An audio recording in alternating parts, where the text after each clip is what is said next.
The world of One Piece has just crossed a line it can never step back from. A legendary devil fruit hidden in Elbaf has finally been revealed, one that carries the terrifying ability to kill an immortal king. And as if that alone wasn't enough to shake the foundation of the story, the one who consumed this forbidden power is Loki himself. This single revelation doesn't just add new lore, it rewrites the rules of the game and forces everyone, from pirates to gods, to reconsider what immortality really means. Chapter 1169 pulls us straight into this chaos, blending past and present, truth and betrayal. From Shanks' quiet conversation with Skopper Gabon to the horrifying collapse of King Harold under Imu's influence, every piece points to one unavoidable reality. Elbaf is no longer just a land of giants, but the birthplace of a power that can challenge the very core of the world government.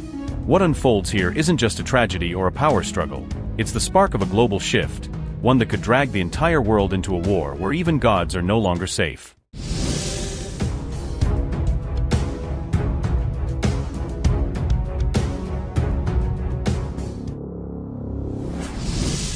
Alright, before we dive any deeper and keep this anime storytelling journey alive together, make sure you subscribe, smash that like button, and share your thoughts in the comments so the hype doesn't die down. Now then, let's get right into the discussion. Let's roll. The legendary devil fruit of Elbaf is finally exposed, a power said to be capable of killing an immortal king. And to push things even further into insanity, the one who consumed that fruit is Loki himself. Whether fans are ready or not, this single reveal reshapes the entire landscape of One Piece's story. Chapter 1169, titled I Must Die, opens with a striking color spread featuring the Rocks pirates dressed in sleek black suits, radiating authority and menace. The story then shifts into a flashback centered on the day King Harold met his end.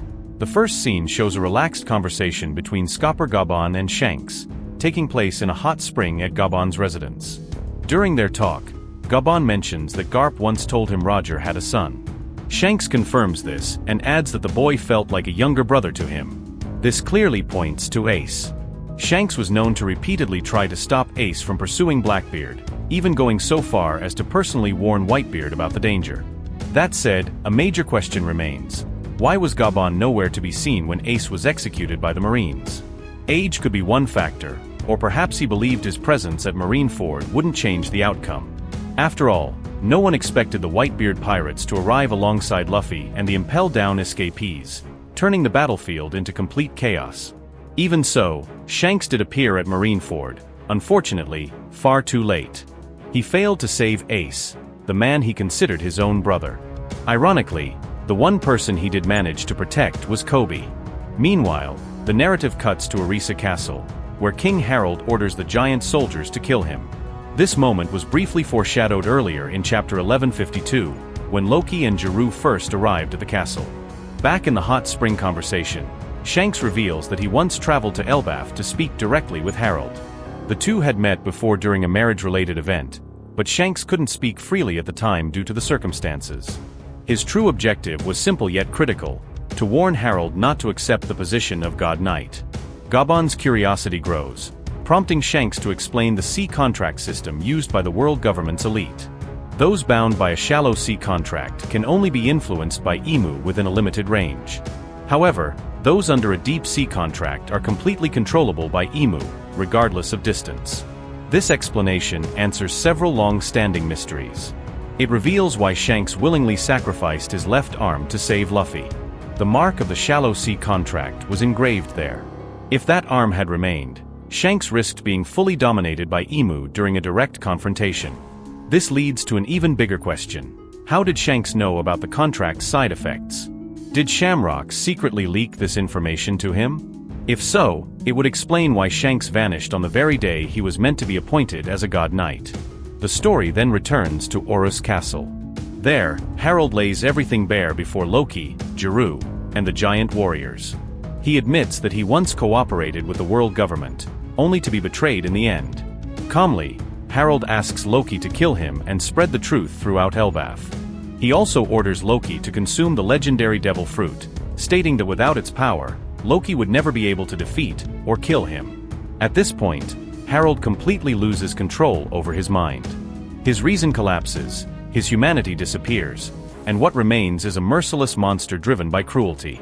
Once fully unbound, Harold turns his fury toward Loki, consumed by a single desire: to reclaim and devour the legendary devil fruit himself. Jarl and the royal giant guards attempt to stop him, but their efforts prove futile. Harald slaughters anyone who stands in his way. Jeru is stabbed directly through the head, and the entire royal guard is wiped out without mercy. Not long after, Shanks and Gabon arrive at the forest castle, drawn by a disturbing surge of haki erupting from within. The haki feels unnatural and terrifying, eerily similar to Imu's presence. Whenever Imu fully takes over someone bound by a contract, a massive burst of Haushiku haki occurs. This phenomenon had already been seen when Imu controlled Gunko in Elbaf, and earlier when Satan's body was overtaken during the God Valley incident.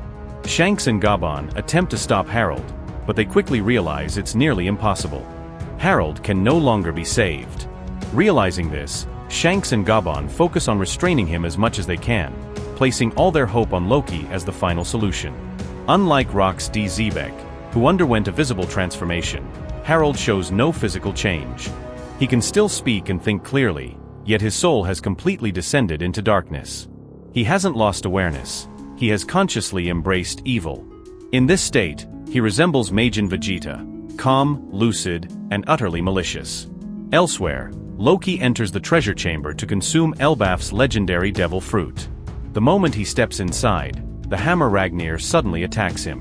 Strangely, the weapon moves on its own, as if it possesses a will of its own, and its strikes crackle with lightning.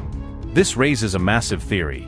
Is Ragnir itself a devil fruit weapon? If that's the case, Loki now wields two overwhelming powers: the legendary devil fruit of Elbaf and the sentient hammer Ragnir. There's more evidence supporting this idea. When Loki first arrived at Orus Castle, the hammer he carried wasn't Ragnir, but Harald's old weapon from his youth. This means Loki acquired Ragnir later on.